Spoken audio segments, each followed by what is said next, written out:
What's going on, guys? Welcome to another episode of the Gabriel Show. Sorry if I'm looking greasy, okay? I just did a quick workout and now I'm about to go get a run in.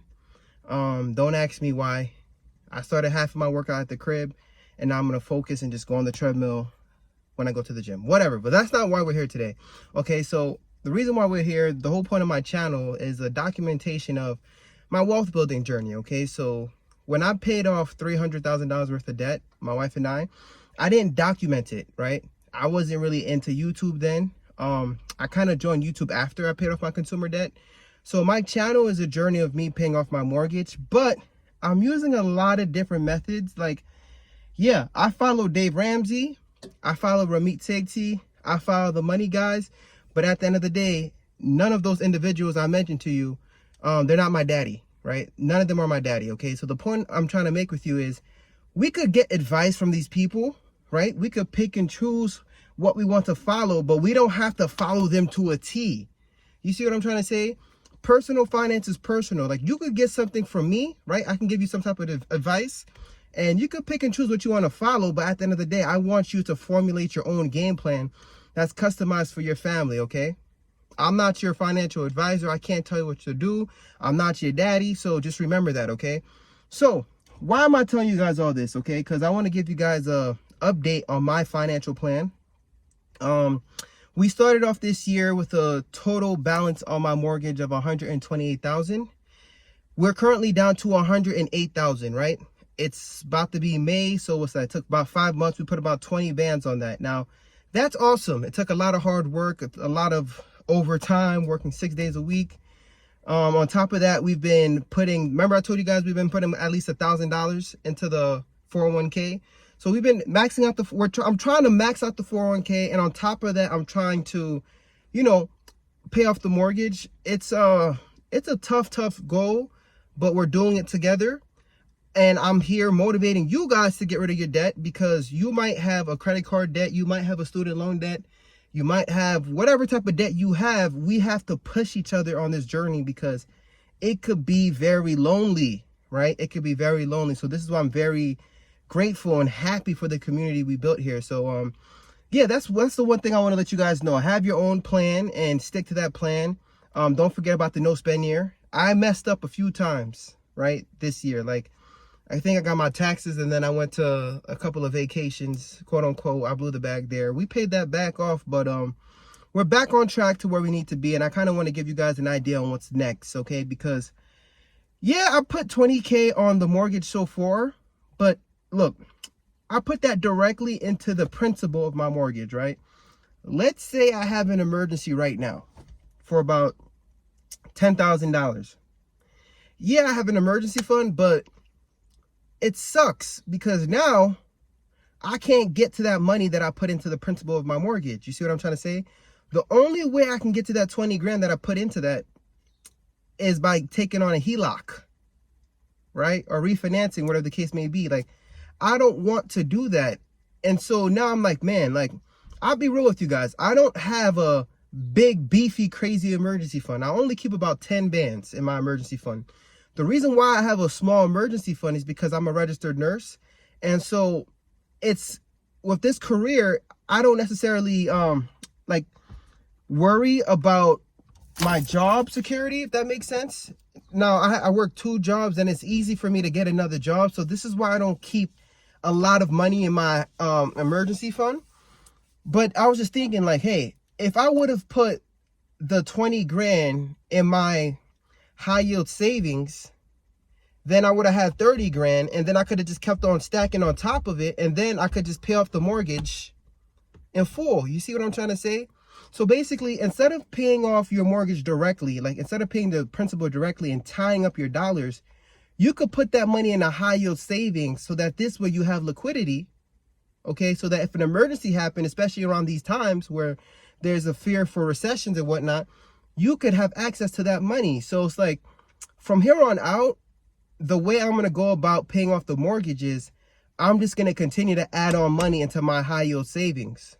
And then when I get to the point where I'm comfortable, let's say I have like 100 grand in there, or whatever the case may be, 50 grand in there, then I'll make like 20K payments at once, and then I'll update you guys then, okay? But We're at 108,000 now on the mortgage. Let's see where we're gonna go, because life be lifing, and you know what? I have to stay humble and I have to stay down, because when you go to the job, right?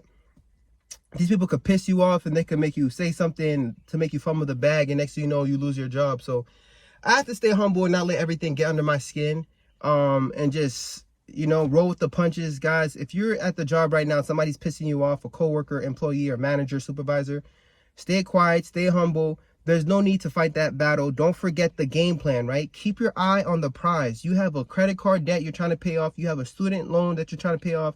You have a car payment that you're trying to pay off. I want you to think about that final payment, right? Think about that final payment. Think about how your life is going to feel like when you have no debt. Then you'll be able to make these changes in your life and be like, you know what? I have to end my relationship with you guys because it's not good for my mental health, right? I'm telling you guys, I've done that when I paid off my consumer debt, and it was a good feeling. I went from working full-time to part-time.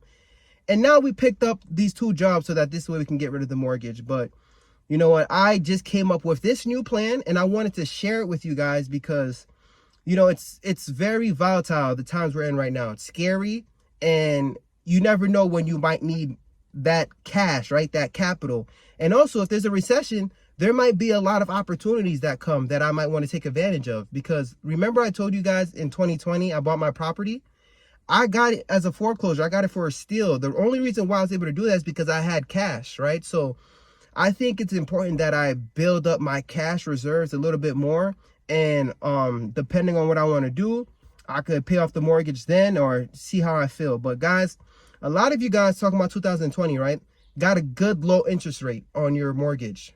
Like I have a 2.9% interest rate. If you have a good interest rate, I know they're going to say all debt is bad debt. And I totally agree. I daydream and I imagine what would life feel like being completely debt free. But hey, listen, I don't think I'm ever going to see a 2.9% interest rate again in my life, right? I don't think I'm ever going to see that. So I have to leverage that. I have to capitalize on that mortgage that I have. 2.9% on 108,000. Like my mortgage is only $1,000 a month. So it's like I have to capitalize on that, and like I'm getting a higher return just by putting my cash in the high yield savings. You see what I'm trying to say? So I don't know, like I want you to think about your debt right now as a tool, especially in these times, especially when times is crazy and volatile. Yeah, we're gonna get rid of the debt. I totally agree with Dave Ramsey, but hey man, I feel like you have to be smart and methodical about how you go about it too, okay? Because that 2.9% interest rate, you know, like I'm already beating it by putting my money in the high yield savings. It's giving me more flexibility and safety in these times. And guys, let's say I do something more risky, okay? Let's say instead of me paying my mortgage directly, I start allocating that capital into Bitcoin, right? Like I actually threw some money into Bitcoin when it dropped, when it was about 74,000. And now look, I think Trump said something, whatever the case may be, somebody said something, and now look, it's at 93,000 this morning. Like guys, like, I don't know, like if you have a low interest rate mortgage, I totally agree with Dave Ramsey about getting rid of all the debt, but you have to be smart and methodical, and you have to leverage that debt you have. Now I see what they mean by not all debt is bad debt. And the younger you are, the more risks you can take. So it really depends on what type of investor you are. But see me, like I want to take advantage of that low interest rate mortgage, especially in these times, by allocating more of my cash into my high yield savings to give my family more of a safety bucket.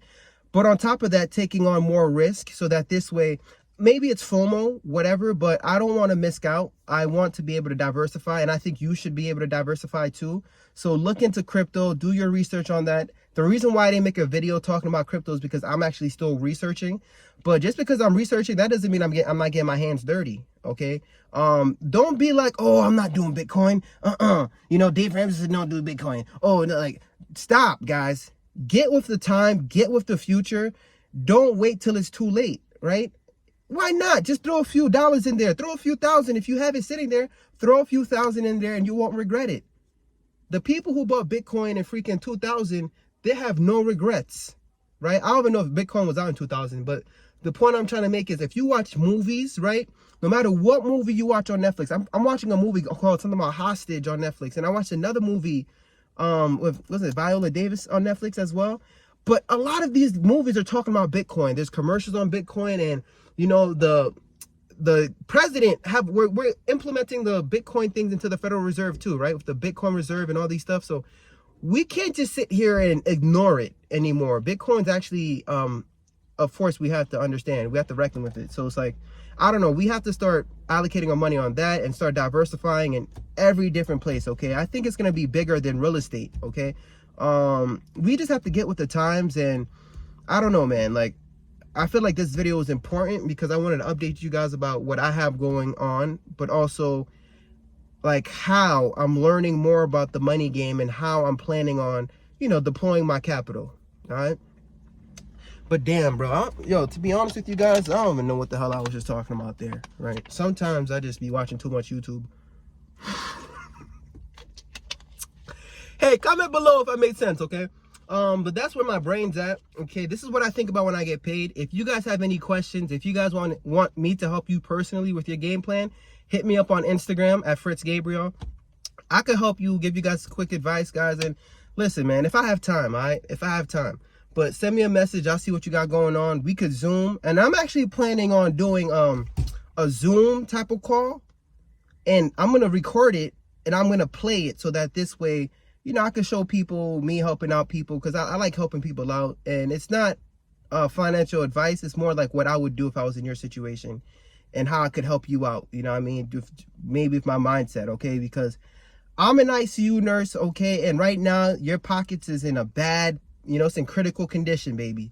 And I'm just trying to nurse your pockets back to health. You feel me? That's why I'm here. That's why God put me here. So let me do that for you. Let me help you out. Let me help out your pockets, right? Let's get that bag right. Let's get our money right. I'm excited. I'm not going to be discouraged about what the market's doing, the volatility of the markets. You know, we're going to stay down. We're going to stay humble. We're going to continue to work hard, and we're just going to continue to build our wealth. All right. But anyways, let me get my workout in. I truly love and appreciate you guys. I got to head out. Peace. I mean, something's really different. Something's really specific. I mean, I really made a milli in a minute. I haven't made a milli in a minute. Maybe if I really make a minute. How much do you make in a minute? Boy, I make a lot. Listen, man, the dividend, the make I block. Oh my God, why are they trying to block my stock? Trying to cop a GameStop stock. But damn it, boy, did you make a milli in a minute? I don't know. Haven't been here in a minute. Haven't been in the zone, man. Yeah, I'm finished. And they let me off, man. Yeah, I'm finished.